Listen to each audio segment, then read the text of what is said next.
I knew about printing because we had a printing press at the center. We had a multi-lit press. And I needed to work. I needed money. And I've been living on handouts, for years. Like a sannyasi, foolish. Yeah. And so I got a job at an insurance company as a printer. And whatever you focus on, you learn how to do it real quick, So the insurance company moved to Los Angeles, and I didn't want to move down there. So I opened a little printing company called Contact Printing in San Francisco. And Wes Wilson lived in the Wentley Arms on Polk Street, and he was kind of not doing anything. Was he an artist already? No, he wasn't married then. He was engaged. But was he an artist? No. No? No. And Wes and I got it off. He was a very likable guy. And he was a friend of Kent Chapman, who's now a monk in the Catholic Church in Paris. And Kent was in the Vedanta Center, 17 when I met him. I was like 20, 21 in Portland. I just got a letter from Kent the other day. So anyway... So we're talking 50 years ago. Yeah. So Kent introduced me to Wes, because they were living in the Wentley Arms. And I needed someone to help me with the printing company. And I thought, Wes, maybe he's bright, he can learn it. So Wes and I opened the Contact Printing. Then Wes wanted to know about LSD one day.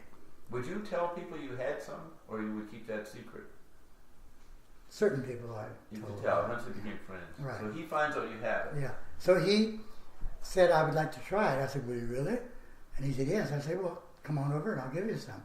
So he came over to the house with Eva, his girlfriend, and she didn't want to take it. She wanted to observe, be safe.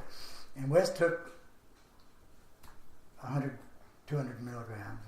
Is that a lot?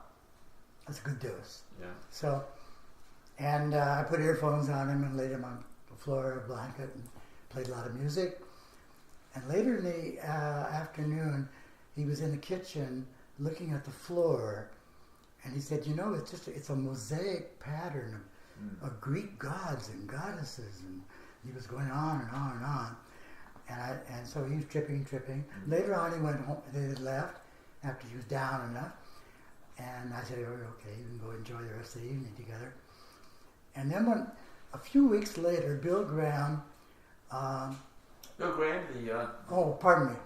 The entrepreneur, yeah. No, someone wanted to get married and wanted a wedding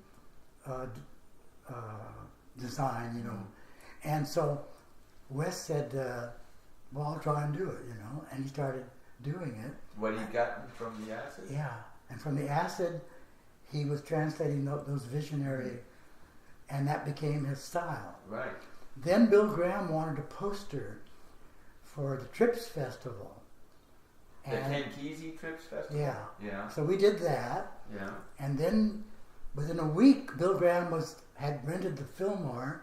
Avalon? No, the Fillmore. And he wanted a poster for his first dance. And so Wes did that. And then Wes discovered he had this talent. For doing that kind of art. And then he did like 100 posters after that. He's a Wikipedia entry. He's the originator of that. Is this 64 or 65? No, it's 66. 66. 66. And that following 66, in April, I left for India.